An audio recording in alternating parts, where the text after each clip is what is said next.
Hello, my dear students. How are you? And in today's topic, I will discuss uh, an Indo-Anglican poem that is called the Bangle by Sorojin Naidu.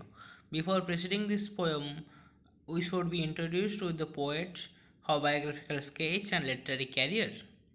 Sorojin Naidu, known as the Nightingale of India, was a celebrated poet, playwright, and Indian independence activist. She was the first woman to become the president of Indian National Congress and the first woman to achieve the post of governor of Uttar Pradesh state. She was born as one of the eight siblings of the 9th February 1879. Her family at that time lived in Hyderabad in India.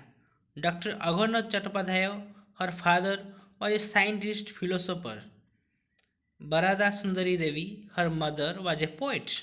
Sarojin was an extremely intelligent child, becoming fluent in five languages and wrote poems for a very young age.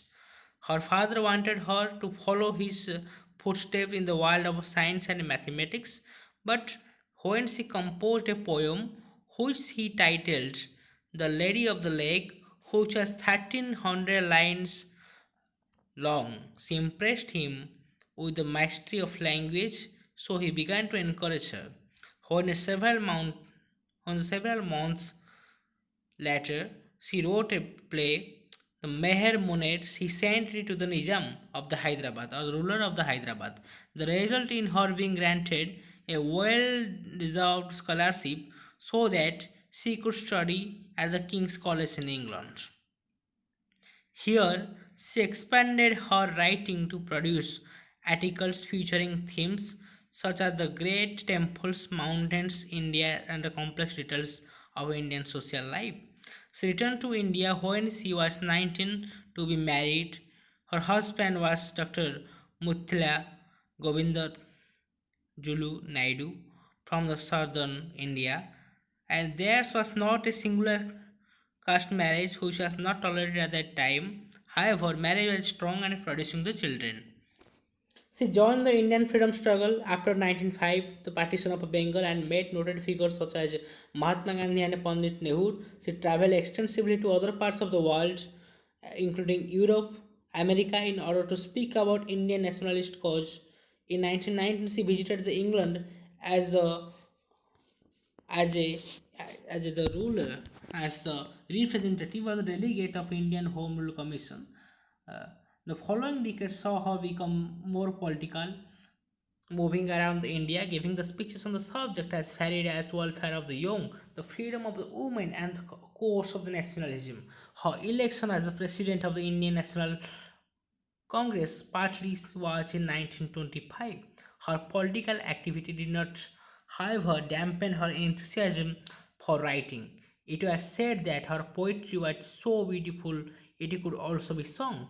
From 1905 brought her recognition as the Bull Blue Hind or the Bharat Ka Kokila for his golden thresholds, the Nightingale of India.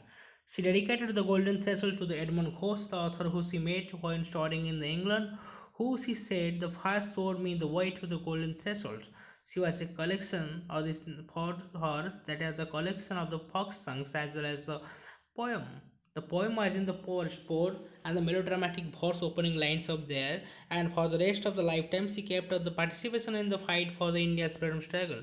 This led to her arrest in 1942 and imprisonment. When India was given her independence in 1947, Sarojini Naidu was made the governor of Uttar Pradesh, and she was still working in the office when she had a heart attack and died in March 2, 1949. So, the journey from the poet to the politician. Sarojini Naidu has written poems on variety of themes such as the children, nature, patriotism, and love and death. She is commonly regarded as Nightingale of India and her rich melodious poetry of the themes. His poems are very full of imagery and emotion and noted for their sensuous imagination, words, and lyrical quality. She joined the freedom struggle after the partition of Bengal in 1905. Later, she met Gopal Krishna Gokhale and came in contact with other prominent leaders like the Annie Besante. She was also a feminist Nehru, Rabindranath Tagore, etc. It was Gopal Krishna Gokhale who urged her to use her intellect for the welfare of the India. So Sarojin Naidu took a break from writing and became active in the struggle of the freedom. In the year 1960, she fought for the right of the farmers in the Champaran and Bihar. She was jailed for the step of hers by the British government. In 1925, she chaired the annual session of the National Congress at the Kanpur. She was an active participant in the civil disobedience movement and was sent to the jail along with Gandhi and all the leaders due to it. In 1931, she participated in the Round Table Conference with Mahatma Gandhi and Madan Mohan Mallavya in the London. So, what are the influence of Sarojin Naidu on the women? Sarojin Naidu left lasting impression on the women in India. She was the first Indian woman to become the president of a Congress. She also served as the governor of United Provinces. She was the first woman to assume the governorship of the state. She also traveled abroad to further the cause of the freedom movement and on all India home rule, etc. Her daughter, the Padmaja, followed her footsteps and was an active leader in the freedom struggle of India. Sarojini Naidu kept working till the end and passed away on March 2, 1949 in her office. So, we should have a glimpse to his literary works. In 1905, her first collection of poems was The Golden Threshold was published. The volume bore an introduction by the author Simons. Her poems were admired by the prominent Indian politicians like Gopal Krishna Gokhale. Naidu poem in the Bazaar of Hyderabad was published as a part of the Bar of Time with her other poems in 1912. In the Bazaar of Hyderabad was well received by the critics who various noted that the Naidu's visceral use of rich sensory images in her writing, The Father of Dawn, which contained the poems written in 1927, and Sarojini Naidu was edited and published posthumously in 1961 by his daughter, the Padmaja Naidu. And the Bangle was published in 1912. The collection of the poems called The Bard of the Time and the Songs of Life and Death and Spring. The poem depicts a group of Bangle sellers who wander from town to town to sell their inventory. One of them becomes the narrator or speaker of the poem. The poem revolves around the bangles, which is an important ornament of embellishment of the women in Indian society. In poem, the bangle sellers are the temple fair and they shout out to people passing by to have a look at their bangles. They urge them to buy the bangles for their daughters and wives. The Nightingale of India, Sarojini Naidu portrays a vivid picture of a common life in most of the poems. The bangle sellers is not an exception, like Indian weavers in the Bazaar of Hyderabad. The Commandant Pictures and she deals with the title of a bangle sellers in the poem. But later on, unlike such poems, she becomes more concerned in celebrating the life of the action of the woman in totally using the top of a bangle seller as a background. The pictorial quality of this poem creation portrays the various stages of women's life from childhood to the death. A series of images and symbols contribute to inculcate the mind of the readers to connect the various colors of the bangle with different stages of a woman's lifespan. So that's why I am going to study the poem. You should look to at the mobile phone and the picture that I am going to zoom and just making a quick. Bangle sellers are we who bear our siding loads to the temple fair. Who will buy these delicate, bright, rainbow tinted circles of light, lustrous token of radiant leaves for happy daughters and happy wives? Some are meet for the maiden's wrist, silver and blue as the mountain mist. Some are flushed like the birds that dream on the tranquil brow of woodland stream. Some are aglow with the bloom that cleaves to the limpid glory of newborn leaves. Some are like the fields of a sunlit corn, meet for abide on her bridal morn. Some like the flame of her marriage fire, or reach with the hue of the heart's desire, twinkling luminous and tender and clear, like her bridal and laughter and bridal tear. Okay, so the last stanza is some are purple and gold freckled grey, for she who has journeyed through his midway life, whose hands have cherished and whose love has blessed the cradle fair sons on the faithful breast, and the swords are household in fruitful bride and worship the gods at the husband's side.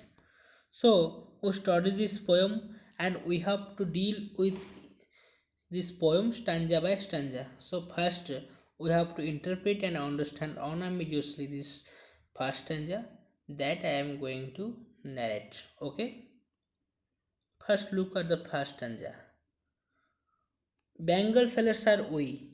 Bangle sellers means the people or the shopkeepers who sells bangle or who sell bangle before the temple, before the fair, in order to make the women buy different kind of bangles with respect to the course of action, the course of life they have already passed.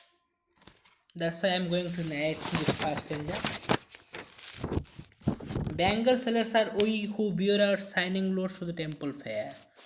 Here, bangle sellers are introduced at the start of the poem. Okay, who will buy these delicate light, rainbow tinted circles of light, the lustrous token of radiant leaves for happy daughter and happy wives?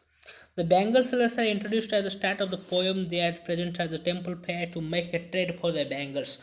The peddlers enumerate the qualities of the product by using the adjectives like delicate, bright. They urge on the lookers to buy them for their daughters and wives. The sellers are represented in one voice to emphasize that they all have the same goal and purpose. The wild lustrous tokens of radiant leaves gives a peak to the Indian culture significance of the bangles associated with the human happiness and prosperity. So we can see this line, this line or this stanza, the each line of this stanza are completely associated with the embellishment of the woman. First of all, I want to interpret each and every word. The bangle sellers. In India, women are fond of wearing bangles on their wrists. That's why the bangle sellers are we who bear our shining loads to the temple fair. Here we refers to the dual subject. First it refers to the shopkeeper and then it refers to the what? Woman. Because we refers to the bangle sellers at the first and then refers to the woman. Because here the bangle sellers they as per their habitual habit or as per their usual work they are selling the bangles. But women also are also we in the sense because they have passed different phases of life. That's why we has been addressed or we have been addressed in the case of women because they are the person who have to buy the bangle from the sellers. That's why they are the persons, the women who bear our shining loads to the temple fair. Towards the temple fair they bear their shining loads. That's why here the shining loads you see that the shining loads means the bangle or the group of bangles or a what or a congregation of bangles that are shining. So our shining loads means the bangles that shining, the bangles worn by the woman at the wrist that are shining to the temple fair. So there is a temple fair in some place near the temple and the women are going to the temple. They are wearing the bangles and the signing of the bangles attracted to the what poet in different perception. And there is also a scene of bangles being sold by the bangle sellers at this place. That's why the dual characteristics of the poem is seen in the first two lines of the first stanza. Okay, who will buy these delicate bright rainbow tinted circles of light? So the poet asks, who is the person who can buy these delicate bright rainbow tinted circles of light? Actually the poet want to emphasize that the importance of women to being embellished with the different kind of bangles. Those bangles are very delicate in the sense that the women are enamored of wearing the bangles because they are bright, rainbow tinted. Rainbow tinted means here the word rainbow tinted means we know that a rainbow has seven colors, what we call visual. Likewise, the bangles are of different colors. There are the circles of light. Like the circles of light, they have been circled in the same manner. That's why those who will buy those bangles, they will see that they are of a different kinds, they are of a different colors, and especially the women, they are the women who will buy it and wear it. Lustrous token of radiant leaves. What do you mean by lustrous token of radiant leaves? Lustrous token of radiant leaves for happy daughters and happy wives. Here, it is a very critical analysis of the poem that is required. Lustrous token of radiant leaves means in Indian society, in Indian patriarchal society, women are not given much importance. But to hide their shyness, women, as a married woman, they wear the bangles in the wrist. That's why it is a very sacred sign or the sacred gesture of wearing the radiant leaves. Here, radiant leaves refers to the different kind of bangles because bangles are in close liaison or relationship with the life of the husband. Because in Indian society, when a Hindu woman marries or got married or gets married in near future or in the past, she has to wear the bangles, and wearing bangles implies that her husband is alive and well. And if the bangles are broken, then it refers to the state of widow. That's why her husband has already passed away. So the longevity of her husband refers to the lustrous token of her radiant lips with respect to the bangles he or she wears for happy daughters and happy wives. And in Indian society, women have been classified into two types for happy daughters and happy wives. Here, daughters and wives are same in the meaning because for a father-in-law and a mother-in-law, the newly married um, the newly married bride is the happy daughter. She is the daughter to his father-in-law and mother-in-law, or in a one sense, in-laws, happy wives, and wives to her husband. That is very simple. So the first stanza refers that the Bangle sellers are introduced at the start of the poem, and Bangle sellers are women on one hand and the sellers on the other hand. But women are in close contact with the bangles because in Indian society bangles have been given much importance. That's why bangles have been described differently. Okay, we should proceed towards the second stanza. Some are meet for the maiden's wrist, silver and blue as the mountain mist. Some are flushed like the birds that dream on tranquil brow of a woodland stream. Some are aglow with the bloom that cleaves to the limpid glory of a newborn leaves. So the second stanza showcases some different kind of bangles the sellers have. Some of these bangles are for the young and married maiden's wrist. They are colored and silver blue and resembling the mountain mist. Others are pink and light shade in the colored akin to tender the flower buds blossoming near a woodland stem. There are some green colored bangles growing fresh and pure like the newborn leaves.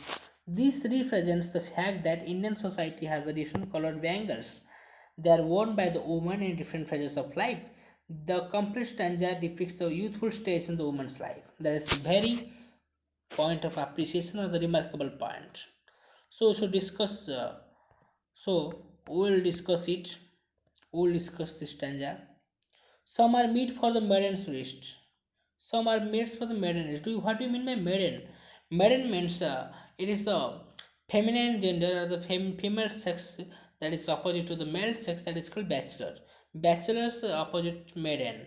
Bachelor's opposite maiden.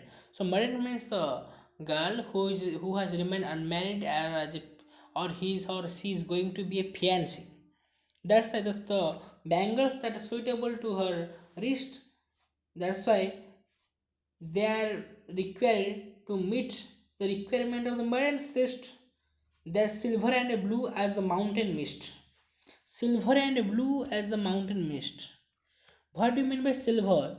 You can see that in the at the pinnacle or the top of the mountain, the flakes or the snows are heaped together in like manner that when the sunshine of the sun falls on it, it looks like silver, it looks like golden, and it glitters and glimmers and blue, and it is deeply attached with the blue sky. And that's why the color of golden, silver, and blue and mixed together as if a mountain's mist or the mountain's peak is connected with the heaven or the blue sky. So are the colors of the bangles, like silver and blue. Some flushed with the birds that dream. Some flushed with the birds that dream on the tranquil brow of woodland stem. Okay, some flushed. So I want to say that some are flushed like the birds that dream. In the dream, when the birds are blossoming to bloom a flower, likewise, the bangles has been baroqued in the same manner on the tranquil brow of woodland stream. Tranquil means stillness, the peacefulness, okay? That's why on the tranquil brow of woodland stream, the bangles are seen or appear alike. The resemblance to the tranquility of a woodland stream is as same as they are the flushed like the birds that dream. Some are aglow in the bloom that cleaves to the limpid glory of newborn leaves. Some are aglow, okay? Aglow means bright. Here the word aglow means bright. Bloom that cleaves. Cleaves means penetrate, okay? And to the limpid glory of newborn leaves. Some are bright with the bloom that leaves. When the leaves are blooming, when the uh, when suddenly a plant is sprouting, suddenly the leaves are blooming. At that time, they looks very bright. Likewise, the bangles are looking also very bright. It has a deep philosophical insight because this poem is not easy to understand unless or until uh, we have a specific philosophical outlook or insight towards the poem with respect to the interpretation it has included. Okay, we should go to the next stanza. Some are like the fields of the sunlit corn, meet for a bride on her bridal morn. Some like the frame of the marriage, or rich with the hue of the heart's desire, tinkling, luminous, tender, and clear, like the bridal laughter and a bridal tear. So some are like the fields of a sunlit corn. Sunlit means that is extremely lightened or golden by the sunlight. Corn means crops. Here the golden crops refers to the paddy, the color of the paddy like it is almost golden, and meet for the bride on the bridal morn. Okay, bridal morn means morn is a short form of morning, but bridal morns in the sense referring the sense of what the season of marriage. Okay, that is called the bridal morn. Okay, the two lines of the third stanza say that bangles there are some bangles who are like the sunlit corn, like the corn or the paddy. They have almost the color of a sunlight, and they are required for meeting the bride on her bridal morning, or especially for the women, those who are ready to get married at the marriage season. Some like the flame of marriage fire. Some like the flame of marriage fire, or each with the hue of her heart's desire. What do you mean by marriage fire? Marriage fire is the what? In philosophical term, marriage fire refers to the ritual ritual fire that is held during the marriage, because marriage is a sacred relationship between a husband and a wife. That's why the marriage fire refers to the very glorious things, very bright thing. That's why the bangles are of the same kind, and they're each with the humans color here, with the hearts of desire, as if a woman possesses some desires to get communion with her husband, to get united with her husband. That's why he or she wants that those bangles should be of the same color. That's why they have a close matching or congruency with that kind of bangles. Tinkling, luminous, tender, and clear. Those bangles are tinkling, luminous, tender, and clear. Tinkling, that means They have some certain soothing sounds of tinkling. Luminance means very brightful, tender means soft, clear means transparent or crystal, like her bridal daughter and a bridal tear.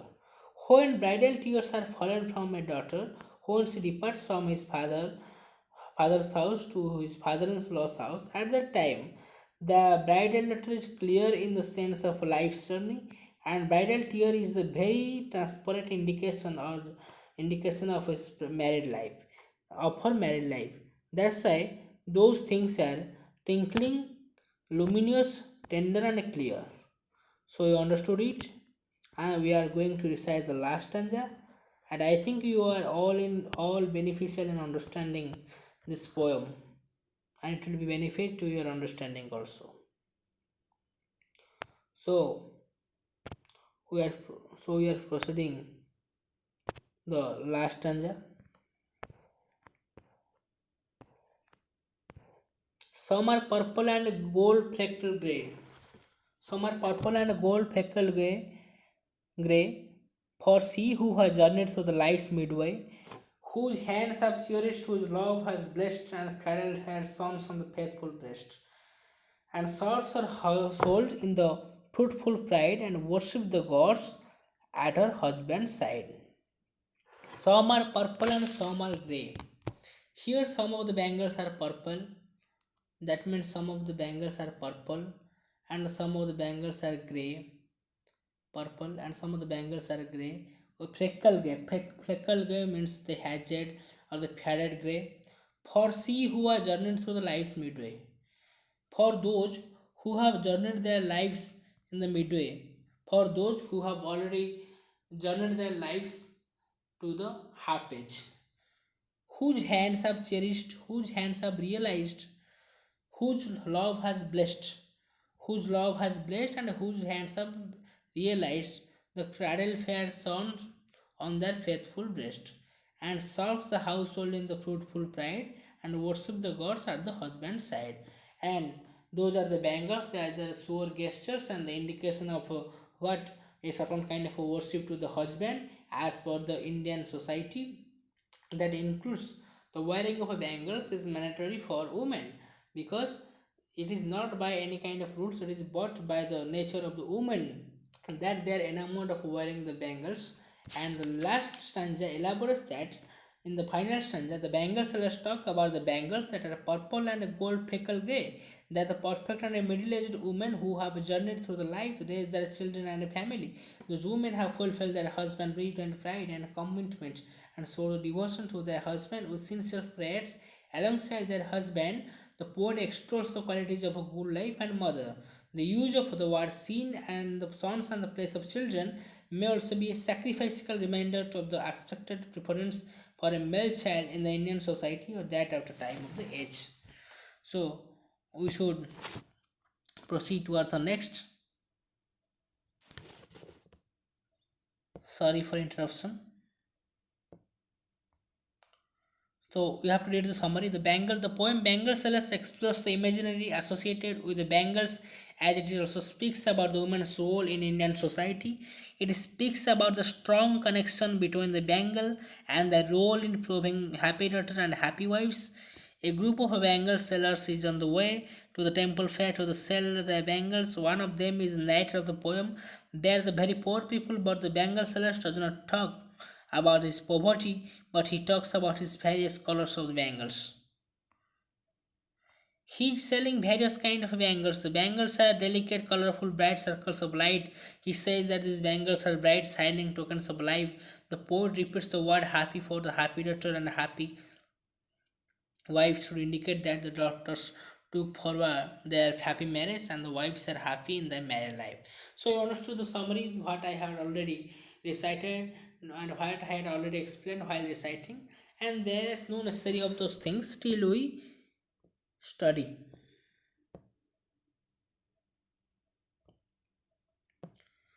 The next paragraph deals with the three stages in the life of the Indian woman: a maiden, a expectant bride, and finally a matured married woman.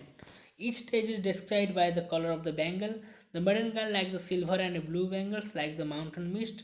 Some girls are having the dreams though that they have the birds. Some girls are the streams that flows in the woodland. And some girls have the glow like the flesh and transparent spirit of the life. The young bride The young brides are like the fields of the sunlit scorn. These brides are never nervous about their married life. She also feels sad and that she has to leave her parents' home. She chooses bangles with a frame like the color of her marriage life, which is the golden glow, and these colors express the desire of the heart. The mature married lady chooses the purple and gold Fleckle Grey. She has passed half of her life. She has given birth to the children. She has succeeded to serve her family. So she wears the bangles with the color of a fulfillment and takes the right place by the side of the husband in the domestic religious rituals.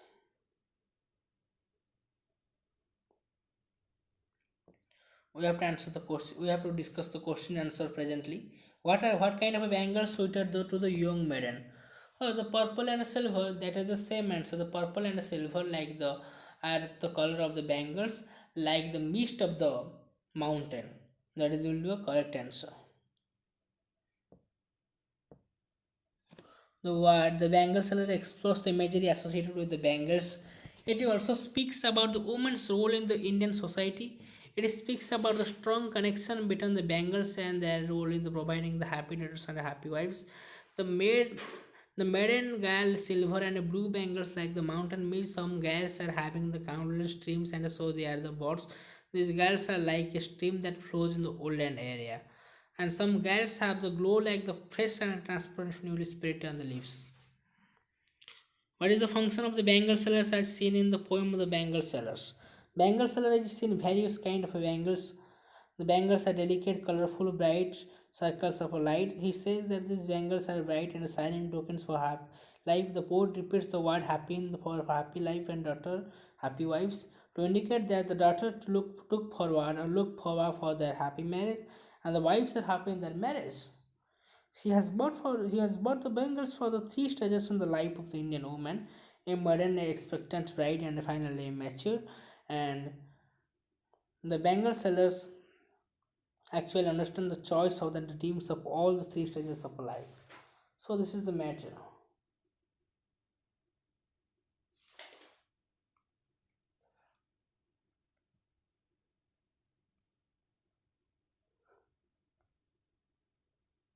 So we completed the poem at least. So I hope you all will understand this poem. And I want to say that at the last, one should follow the bangle sellers. One should read the bangle sellers in different perspective. One is philosophically,